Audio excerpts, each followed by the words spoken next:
Hello दोस्तों, नमस्कार। एक बार फिर से स्वागत है आपके अपने यूट्यूब चैनल डीओ जी के ट्रिक्स में। तो दोस्तों, यहाँ पर डेली जो कि आप देख सकते हैं हिंदी का फुल टेस्ट यहाँ पर कराया जाता है, जहाँ पर आप देख सकते हैं कि आपके 50 प्रश्न होते हैं। साथ में यहाँ पर हिंदी साहित्य के भी आपके क्वेश्चन होते हैं। आप किसी भी एग्जाम की तैयारी कर रहे हैं तो आप लोग डेली का डेली टेस्ट लगा सकते हैं। आप चलिए स्टार्ट करते हैं। देखो, पहला क्वेश्चन दिया गया है कि सर्वनाम कितने प्रकार के होते हैं। चलिए, पहला क्वेश्चन आपसे दिया गया है, कह रहा है सर्वनाम कितने प्रकार के होते हैं। इसका आंसर क्या हो जाएगा? देखिए, जवाब यहाँ पर पहले का ही आ गया है। सर्वनाम जो आपके होते हैं 6 होते हैं, है ना। सर्वनाम के जो प्रकार होते हैं वो आपके 6 होते हैं। पहला होता है पुरुषवाचक, फिर निजवाचक, फिर निश्चयवाचक, अनिश्चयवाचक, प्रश्नवाचक और संबंधवाचक। तो आप कहेंगे सर ऑप्शन आपका बी नंबर जिसका आया है बिल्कुल सही जवाब राइट हो जाएगा, है ना। यहाँ पर अगला क्वेश्चन आपसे दिया गया है कि समुद्रगुप्त भारत का नेपोलियन था। यहाँ नेपोलियन किस प्रकार की संज्ञा का उदाहरण है? यहाँ पर बताना है नेपोलियन नेपोलियन किस प्रकार की संज्ञा का उदाहरण है। यहाँ पर ऑप्शन देना है। तो दोस्तों, नेपोलियन जो आपका है ये जातिवाचक में होगा। क्या हो जाएगा? नेपोलियन जो आपका है यहाँ पर जातिवाचक, जिसको ऑप्शन है यहाँ पर बी नंबर है राइट हो जाएगा। और अगले क्वेश्चन को आते हैं। क्वेश्चन दिया गया है, यह दृश्य बहुत सुंदर है। बहुत सुंदर में कौन सा विशेषण है? चलिए बताइएगा कि यह दृश्य बहुत सुंदर है। बहुत सुंदर में कौन सा विशेषण है 3 नंबर में? तो हमने कहा कि बहुत सुंदर, इसका मतलब है कि सुंदर का भी क्या है, विशेषता बताई जा रही है। तो जब सुंदरता अर्थात जब विशेषण की विशेषता बताया जाए तो ये होता है आपका प्राविशेषण। तो ऑप्शन बनेगा आपका डी नंबर ए राइट हो जाएगा, प्राविशेषण बन जाएगा। अगले क्वेश्चन को आते हैं। क्वेश्चन दिया गया है, भरोसे शब्द में कौन सा रूप है? बताइएगा, भरोसे शब्द में कौन सा रूप है? यहाँ पर क्वेश्चन नंबर आपका 4 दिया गया है।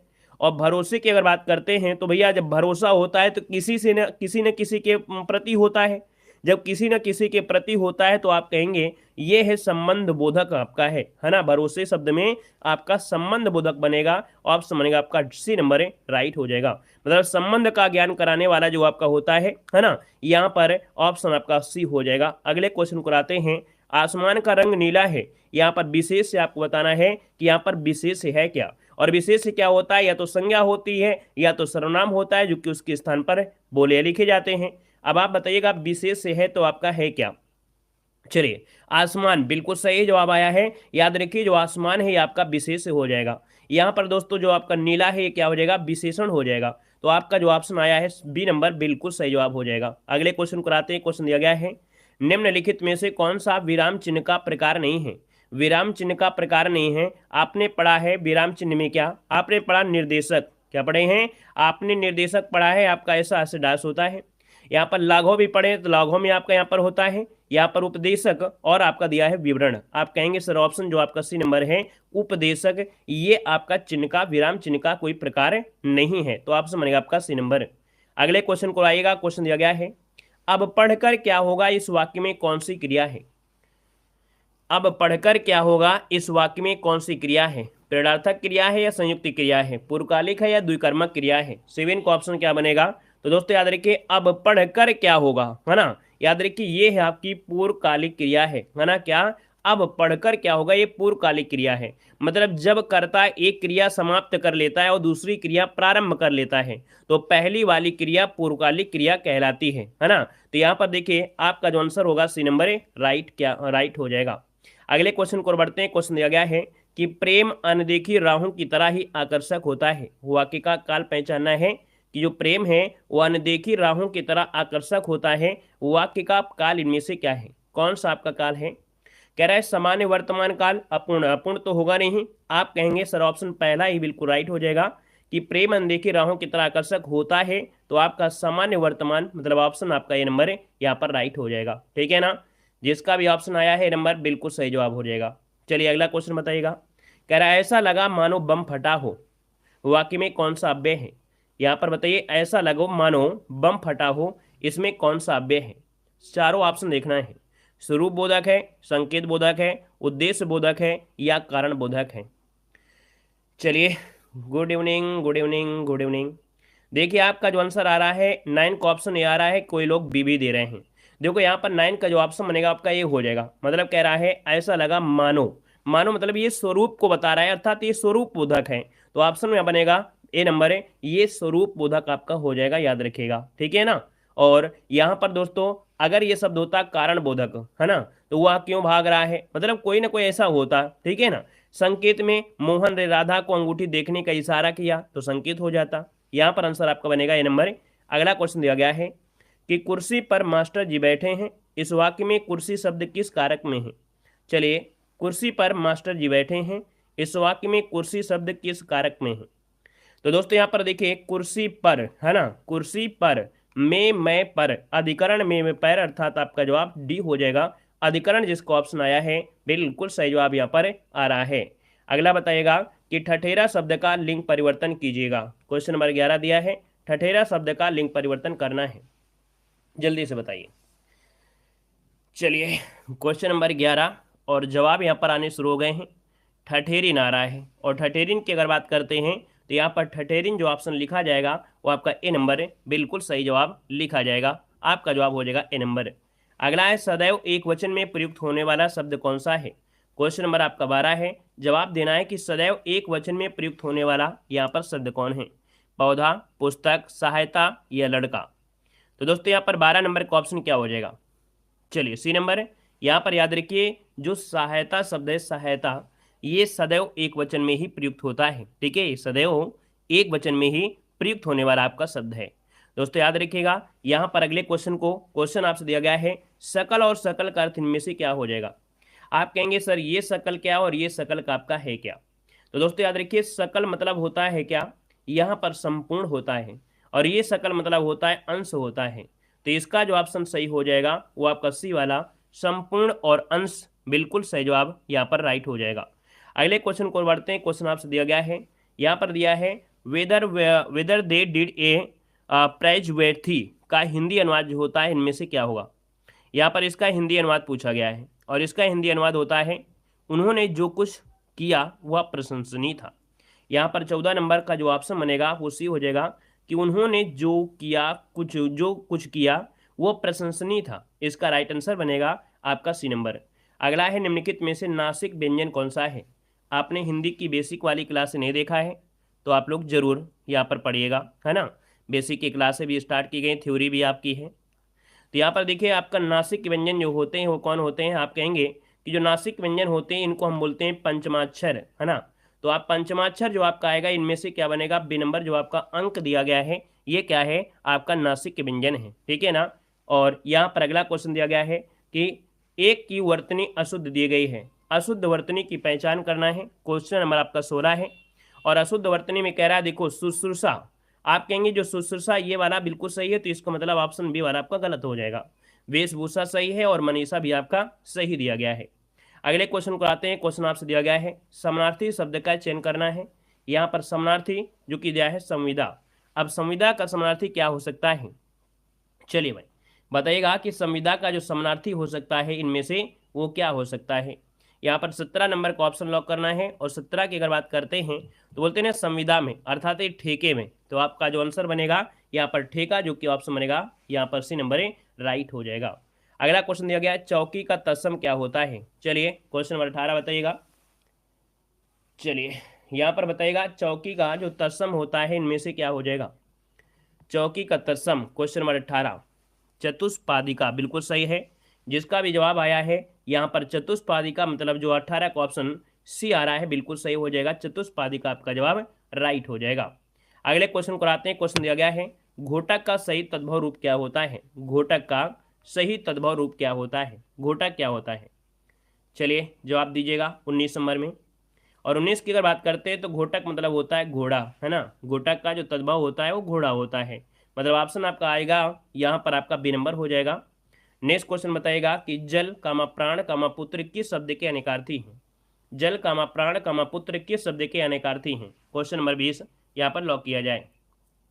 चलिए यहाँ पर देखिए 20 नंबर का जो ऑप्शन बनेगा इनमें से क्या हो जाएगा। तो आप कहेंगे कि जल प्राण पुत्र, है ना, ये हैं क्या, जीवन के अनेकार्थी हैं। किसके हैं, जीवन के अनेकार्थी हैं। और ऐसे क्वेश्चन आपने एक बार नहीं बहुत बार आपने पढ़ा भी है। चलिए अगला क्वेश्चन आपसे दिया गया है कि जिस समास का पूर्व पद अर्थात जो पहला पद है प्रधान हो उसमें से कौन सा समास होता है। जिस समास का पहला पद प्रधान हो जाए, है ना, तो इसमें कौन सा समास हो जाएगा। दोस्तों यहाँ पर याद रखिए ये होता है आपका अव्ययी भाव समास। क्या होता है, अव्ययी भाव समास। मतलब यहाँ पर याद रखिए इसका जो ऑप्शन सी है यहाँ पर राइट हो जाएगा। यहाँ पर दोस्तों अगला क्वेश्चन दिया गया है, उच्चारण का संधि विच्छेद क्या हो जाएगा। चलिए बताइए इसका आंसर क्या हो जाएगा कि उच्चारण का जो संधि विच्छेद है इनमें से क्या हो जाएगा, तो इसे जब तोड़ेंगे, इसे तोड़ेंगे तो आप बनेगा उत्धन चारण। क्या बनेगा, उत्धन चारण। और उत्धन चारण जो लिया गया है वो ऑप्शन सी आपका हो जाएगा, ये जो कि आपका व्यंजन संधि हो जाएगा। अगला क्वेश्चन आपसे दिया गया है, घुटने टेकना इस मुहावरे का अर्थ क्या है। घुटने टेकना इस मुहावरे का अर्थ इनमें से क्या हो जाएगा। देखिए घुटने टेकना मतलब क्या होता है, हार मान लेना, है ना। घुटने टेकना मतलब होता है हार मान लेना, तो इसका मतलब ऑप्शन जो आपका सी है यहाँ पर राइट हो जाएगा, हार मान लेना। लेकिन आपको हार नहीं मानना है, ठीक है ना। यहाँ पर अगला क्वेश्चन आपसे दिया गया है, आए थे हरिभजन को ओटन लगे कपास लोकोक्ति का सही अर्थ इनमें से क्या है। चलिए 24 नंबर में आपको जवाब देना है, आए थे हरिभजन को ओटन लगे कपास, मतलब साधु संतों की जो संगति छोड़ देना, ये ऐसे तो होगा नहीं। लेकिन अगर ऑप्शन बी देखेंगे, कह रहा है वांछित कार्य को छोड़कर अन्य कार्य में लग जाना, मतलब ऑप्शन बी नंबर ए बिल्कुल सही जवाब हो जाएगा। अगले क्वेश्चन को आते हैं। क्वेश्चन आपसे दिया गया है कि जो हमेशा रहने वाला हो, जो हमेशा रहने वाला हो उसे क्या कहते हैं।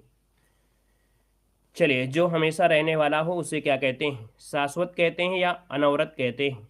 चलिए 25 नंबर में 25 को ऑप्शन क्या बनेगा, तो आप कहेंगे जो हमेशा रहने वाला होता है उसे शाश्वत कहते हैं। क्या कहते हैं, उसे शाश्वत कहते हैं। मतलब ऑप्शन जिस जो जो लोग दे रहे हैं यहाँ पर ये नंबर है बिल्कुल सही जवाब, सोच समझ के आप लोग जवाब दे रहे हैं, है ना। अच्छा अगला क्वेश्चन आपको दिया गया है, कह रहा है सूर्य का पर्यायवाची इनमें से कौन सा है। 26 नंबर में सूर्य का पर्यायवाची बताना है।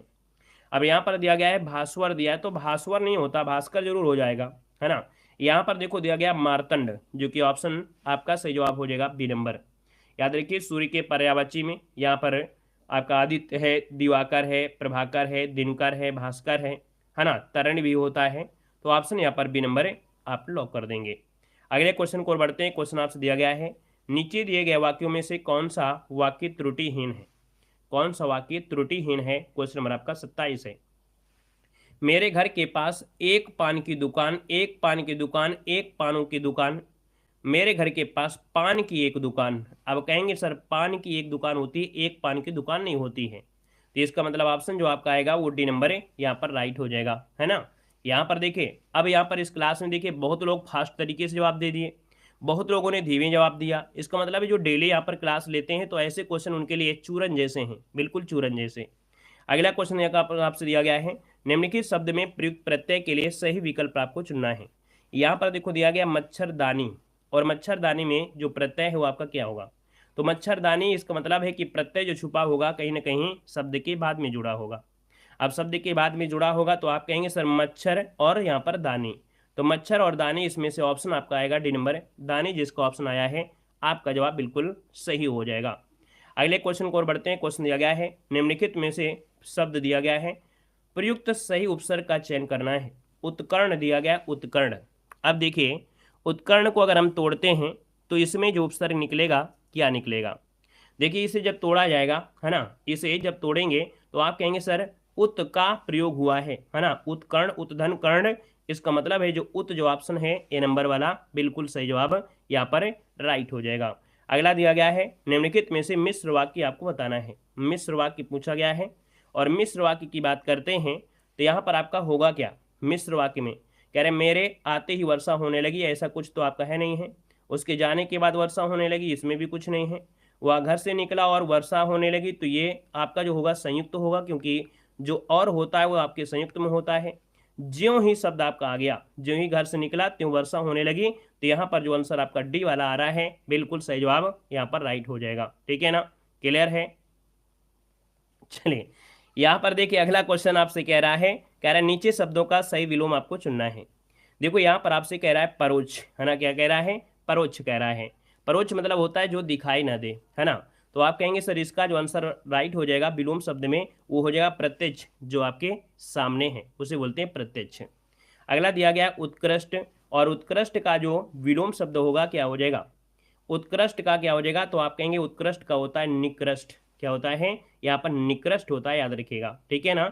और यहाँ पर दिया गया है करुण रस का स्थायी भाव। चलिए करुण रस का स्थायी भाव इनमें से क्या होगा, क्वेश्चन नंबर 33 ऑप्शन लॉक किया जाए। 33 नंबर आपसे कह रहा है तो करुण रस का होता है क्या, शोक होता है ना, क्या होता है, शोक होता है। अगर हम आपसे पूछे कि उत्साह किसका होता है तो आप कहेंगे सर उत्साह होता है वीर रस का, किसका होता है, वीर रस का होता है। अगर आपसे पूछे रथ किसका होता है तो आप कहेंगे सर ये होता है श्रृंगार रस का, होता है श्रृंगार रस का।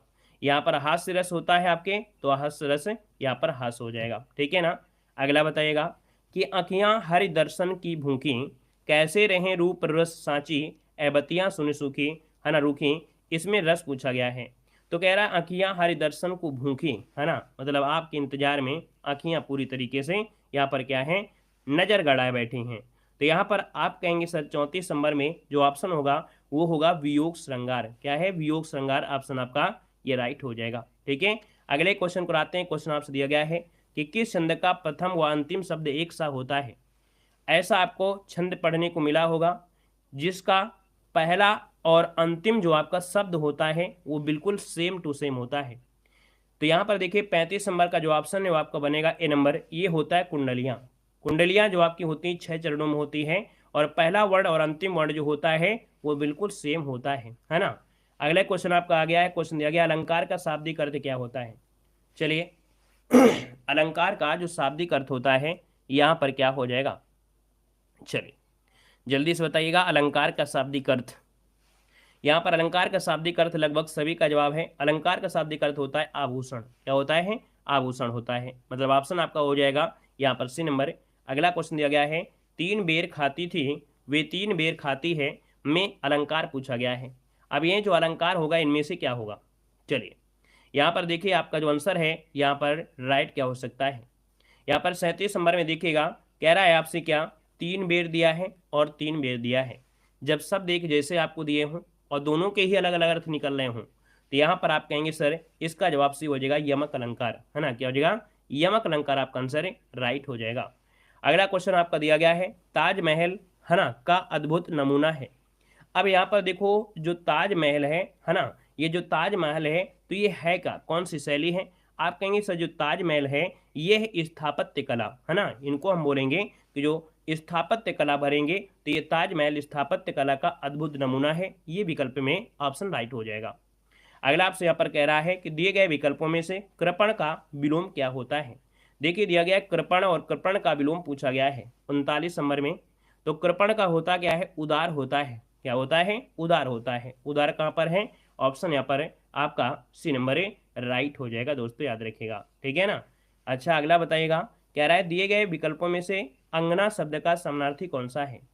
अंगना शब्द का समानार्थी 40 नंबर आपसे कह रहा है। चलिए अंगना शब्द का समानार्थी यहाँ पर क्या हो जाएगा, क्वेश्चन नंबर 40 दिया गया है और 40 की अगर बात करते हैं तो अंगना का समानार्थी दिया है समानार्थी, और समानार्थी है तो आप कहेंगे सर आंगन हो जाएगा, जो कि ऑप्शन डी नंबर राइट हो जाएगा। अगले क्वेश्चन को आते हैं। क्वेश्चन दिया गया है यहाँ पर गद्यांश, और गद्यांश में क्या है कि वैज्ञानिक प्रयोग की सफलता ने मनुष्य की बुद्धि का अपूर्व विकास कर दिया है ना। वैज्ञानिकों के आने से देखिए विकास कितना ज़्यादा बढ़ गया है, उसी के बारे में इसमें गद्यांश में दिया गया है ना। जो आधुनिक युद्ध होते हैं, बड़े बड़े हथियार बनाए जाते हैं, एटम बम बनाए जाते हैं, तो उनमें से कुछ ना कुछ फायदा है तो कुछ उसका घाटा है, उसी के बारे में गद्यांश यहाँ पर दिया गया था। अगला क्वेश्चन यहाँ पर आपका दिया गया है 46 नंबर में, और 46 नंबर में आपसे कह रहा है कि प्रेमचंद के अधूरे उपन्यास का नाम क्या है। प्रेमचंद का जो अधूरा उपन्यास है इनमें से नाम क्या है। चलिए कितने लोग हैं जो इसका सही जवाब दे सकते हैं। चलिए देखिए आपका जवाब आ गया है आपका 46 नंबर में। तो प्रेमचंद का अधूरा उपन्यास का नाम है, याद रखिए, मंगलसूत्र। क्या है यहाँ पर, याद रखिए 46 को ऑप्शन जो हो जाएगा उसी हो जाएगा मंगलसूत्र, इसका आंसर राइट हो जाएगा। अगर हम आपसे पूछें कि प्रेमचंद के और भी ढेर सारे यहाँ पर क्या है इनके उपन्यास हैं, जैसे सेवा सदन, रंगभूमि, प्रेमाश्रय, कायाकल्प, निर्मला, गबन, कर्मभूमि, गोदान, ये इनकी ढेर सारी रचनाएं हैं। अगला आपसे कह रहा हंस पत्रिका के संपादक इनमें से कौन थे। जवाब दीजिएगा कि हंस पत्रिका के जो संपादक आपके थे इनमें से कौन थे। यहाँ पर देखिए 47 नंबर में, और 47 की बात करते हैं तो आपका जवाब क्या होगा, यहाँ पर जवाब हो जाएगा हंस पत्रिका के हैं आपके प्रेमचंद, क्या हो जाएंगे, प्रेमचंद। मतलब ऑप्शन यहाँ पर जो आपका बनेगा वो आपका ए नंबर है, यहाँ पर राइट हो जाएगा। अब आप कहेंगे सर हंस पत्रिका जो कि 1930 में बनारस या वाराणसी से प्रकाशित की गई थी, है ना। तो याद रखिएगा ये भी क्वेश्चन पूछा जाता है, तो ये हंस पत्रिका कहाँ से, तो आप कहेंगे वाराणसी से प्रकाशित की गई थी। अगला क्वेश्चन यहाँ पर दिया गया है कि वर्ष 1973 में साहित्य अकादमी पुरस्कार प्राप्त आलोक पर्व किसकी रचना है। तो बताइएगा कि जो आलोक पर्व रचना है वो किसकी रचना है। चलिए, आलोक पर्व जो रचना है ये किसकी रचना है।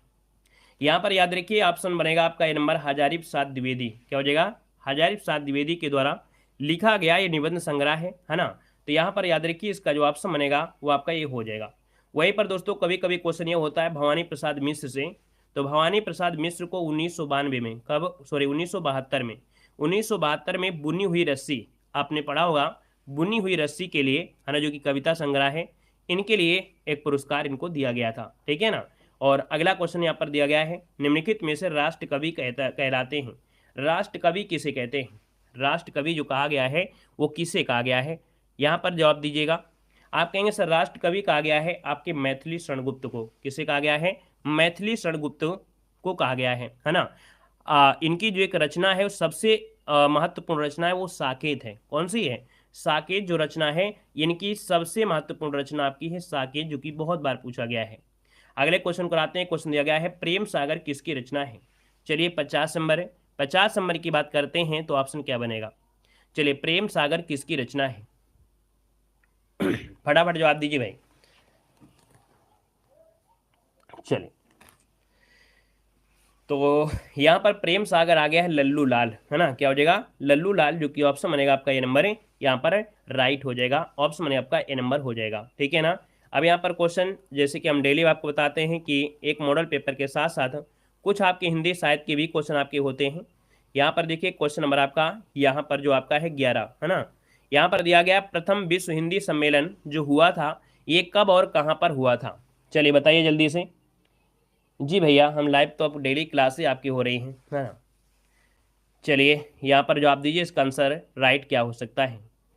सर आंगन का समानार्थी होता है स्त्री, आंगन का होता है, इसमें शायद अंगना दिया था क्या, आंगन शब्द दिया था। अच्छा आंगन शब्द दिया है तो आंगन का भी स्त्री ही हो जाएगा। ठीक है।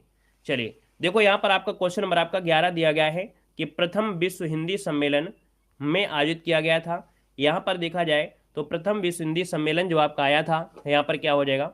चलिए बताइएगा जल्दी से। यहाँ पर 11 नंबर का ऑप्शन बनेगा आपका डी नंबर, है ना। कब हुआ था, तो आप कहेंगे सर 1975 में ये पहला विश्व हिंदी सम्मेलन हुआ था। कहाँ पर हुआ था, तो आपके नागपुर में हुआ था। कहाँ पर है, आपके नागपुर में हुआ था। ठीक है। और अगले क्वेश्चन को आते हैं। क्वेश्चन देखो आपसे दिया गया है, आपसे कह रहा है अलका सरावगी को किस रचना के लिए हिंदी साहित्य अकादमी पुरस्कार मिला था। बताइएगा कि अलका सरावगी को जो हिंदी साहित्य का पुरस्कार मिला था वो आपके देखा जाए कौन सी रचना के लिए मिला था।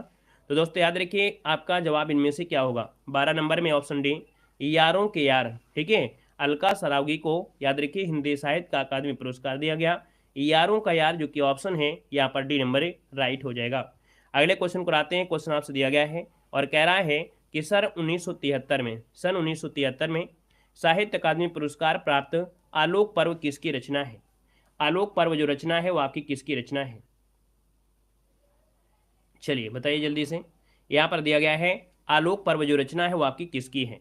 देखिए आलोक पर्व की अगर बात करते हैं 13 नंबर में तो ऑप्शन बनेगा बी नंबर, ये है आपके हजारी प्रसाद द्विवेदी।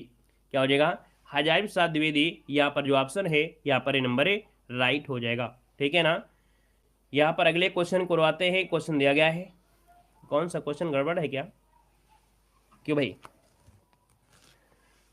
क्वेश्चन नंबर आपका 12, एक बार फिर से देख लीजिएगा। क्वेश्चन आपका 12 है और आपसे कह रहा है यहाँ पर क्वेश्चन कि अलका सरावगी को क्या दिया है, अलका सरावगी को जो मिला था। हाँ बिल्कुल सही है यार, यहाँ पर देखो गड़बड़ी हो रही थी। ये कली कथा बाया पास, है ना। मतलब 12 का जो ऑप्शन है यहाँ पर ए हो जाएगा। ठीक है। 12 का जो ऑप्शन आपका बनेगा ए नंबर, बिल्कुल सही जवाब हो जाएगा। आपका जवाब बनेगा ए नंबर। ठीक है। सुधार कर लेते हैं और इसे सुधार कर लीजिएगा। तो याद रखिएगा कि अलका सरावगी को जो मिला था हिंदी साहित्य वो कली कथा आपके बायापास के लिए मिला था। ठीक है। अगला क्वेश्चन बताइएगा कि सन 1973 में साहित्य अकादमी पुरस्कार प्राप्त आलोक पर्व किसकी रचना है। क्वेश्चन नंबर 13 दिया है और 13 का जो ऑप्शन बनेगा वो बनेगा बी नंबर हजारी प्रसाद द्विवेदी। क्या बनेगा, हजारी प्रसाद द्विवेदी हो जाएगा। अगला है साकेत महाकाव्य पर मैथिली शरणगुप्त को कौन सा पारितोषिक प्राप्त हुआ था। यहाँ पर जवाब देना है, जो आपकी साकेत पर इनको पुरस्कार मिला था, मैथिली शरणगुप्त को वो कौन सा पुरस्कार या पारितोषिक प्राप्त हुआ था। चलिए भैया, क्वेश्चन नंबर है यहाँ पर बताना है 14 में, और 14 की अगर बात करते हैं तो याद रखिए इनके लिए मिला था सरस्वती सम्मान। क्या मिला था? सरस्वती सम्मान, जो कि ऑप्शन ए हो जाएगा। अगला दिया है महादेव वर्मा को नीरजा के लिए कौन सा पुरस्कार प्राप्त हुआ था। महादेव वर्मा को नीरजा के लिए कौन सा पुरस्कार प्राप्त हुआ था। चलिए 15 नंबर का जवाब दीजिए आप सभी लोग। चलिए यहाँ पर जवाब देना, और देखिए ऐसे क्वेश्चन तो आप लोगों ने बहुत बार पढ़ा होगा, तो सभी लोग जवाब दीजिए इसका। तो देखिए यहाँ पर 15 नंबर का जो ऑप्शन है आपका सी नंबर है। याद रखिएगा नीरजा के लिए जो मिला था वो शिक्षरिया पुरस्कार मिला था। क्या मिला था? नीरजा के लिए जो मिला था वो शिक्षरिया पुरस्कार मिला था, याद रखिएगा, ठीक है ना। तो ऑप्शन आपका बनेगा सी नंबर, राइट हो जाएगा। अगला क्वेश्चन आपके सामने है कि किस कवि को सोवियत लैंड नेहरू पुरस्कार से सम्मानित किया गया। यहाँ पर बताना है कि किस कवि को सोवियत लैंड नेहरू पुरस्कार दिया गया था। चलिए जल्दी बताइए। यहाँ पर दे सकते हैं, आपका जो आंसर आ रहा है 16 नंबर में, वो ऑप्शन डी बनेगा। याद रखिए सुमित्रा नंदन पंत को मिला था जो कि सोवियत लैंड नेहरू पुरस्कार, ऑप्शन बनेगा आपका डी नंबर, राइट हो जाएगा। क्लियर है। अगले क्वेश्चन को आते हैं। क्वेश्चन आपसे दिया गया है, कह रहा है लोकायतन कृति के लिए सोवियत लैंड नेहरू पुरस्कार किसे दिया गया। कौन सी कविता के लिए? लोकायतन के लिए। अब यहाँ पर बताइएगा लोकायतन अगर दिया है तो आपका आंसर क्या होगा, जल्दी से बताइएगा। चलिए देखिए 17 नंबर का जो ऑप्शन है आपका ये नंबर, यहाँ पर लोकायतन है ना जो दिया गया है, यहाँ पर आंसर क्या हो जाएगा, 17 नंबर का ऑप्शन देना है। चलिए बहुत अच्छे। यहाँ पर देखिए आपका जवाब लगभग लगभग आ गया है।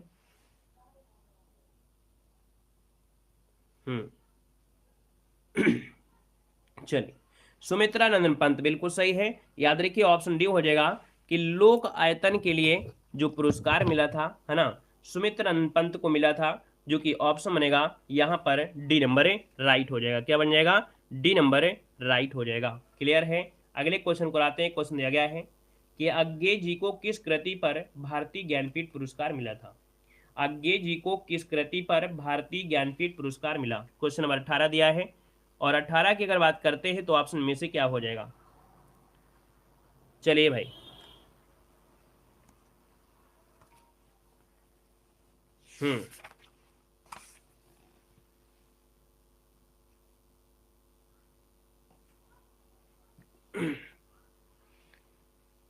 चलिए देखिए 18 नंबर में जवाब कुछ लोगों ने दिया है। यहाँ पर देखिए डी नंबर, कितनी नावों में कितनी बार, मतलब ऑप्शन जो आपका दिया गया है डी नंबर बिल्कुल सही जवाब हो जाएगा। कितनी नावों में कितनी बार, जो कि ऑप्शन है आपका डी नंबर, राइट हो जाएगा। नेक्स्ट क्वेश्चन पर आते हैं। क्वेश्चन दिया गया है कि निम्न में से कौन सी कृति सन 1963 में साहित्य अकादमी पुरस्कार विजेता अमृत राय की है। यहाँ पर देखिएगा कि आपके साहित्य अकादमी पुरस्कार विजेता अमृत राय की है। यहाँ पर देखिए 19 नंबर में, और 19 का ऑप्शन बनेगा क्या, तो आप कहेंगे यहाँ पर जो आपका डी नंबर है प्रेमचंद, जो कि कलम का सिपाही है ना, प्रेमचंद जो कि कलम का सिपाही है, यही आपका आंसर यहाँ पर राइट हो जाएगा। ठीक है ना। चलिए आगे बढ़िए। क्वेश्चन आपसे अगला पूछा गया है। यहाँ पर दिया गया है कि वर्ष 1982 में इनमें से किसे ज्ञानपीठ पुरस्कार मिला था। चलिए यहाँ पर दिया गया है कि 1982 में इनमें से किसे ज्ञानपीठ पुरस्कार मिला है। यहाँ पर 20 नंबर का जो ऑप्शन बनेगा आपका हो जाएगा महादेव वर्मा, है ना, महादेव वर्मा को मिला था। अगला क्वेश्चन आपसे दिया गया है, कह रहा है सन 2013 में धूल पौधों पर के लिए गोविंद मिश्र को किस पुरस्कार से सम्मानित किया गया था। याद रखिएगा गोविंद मिश्र को जो पुरस्कार दिया गया था, ये पुरस्कार था दोस्तों सरस्वती सम्मान था, जो कि धूल पौधों के लिए दिया गया था। अगला क्वेश्चन दिया गया है कि जैनेन्द्र कुमार की किस रचना को हिंदुस्तानी अकादमी पुरस्कार से सम्मानित किया गया है। यहाँ पर बताइएगा जैनेन्द्र कुमार की किस रचना को हिंदुस्तानी अकादमी पुरस्कार से सम्मानित किया गया है। क्वेश्चन नंबर आपका 22 और 22 का ऑप्शन क्या हो जाएगा, तो इनकी रचना है परख। क्या है? इनकी रचना है जो कि आपका परख है, ऑप्शन बनेगा यहाँ पर आपका बी नंबर है, राइट हो जाएगा, बी नंबर हो जाएगा। ठीक है ना। अब यहाँ पर एक क्वेश्चन आपको कमेंट करना है ना, एक क्वेश्चन कमेंट करना है कि भैया जो भारत भारती पुरस्कार था, क्या भारत भारती पुरस्कार जो आपका है, भारत भारती पुरस्कार सबसे पहले किसको दिया गया था? इसका जवाब आपको कमेंट बॉक्स में कमेंट करना है, ठीक है ना। इसका जवाब आपको जो देना है वो आपको कमेंट बॉक्स में कमेंट करके बताना होगा, ठीक है ना। और आज के लिए इतना रखते हैं, अभी क्लास खत्म नहीं हुई है क्योंकि अगली क्लास आपकी है ना, जो कि यूपी पुलिस का आपका मॉडल पेपर है। सब लोग वीडियो को लाइक कर दीजिए, फिर अगली क्लास में आइए तुरंत स्टार्ट करते हैं, ठीक है। धन्यवाद सभी को, जय हिंद, वंदे मातरम।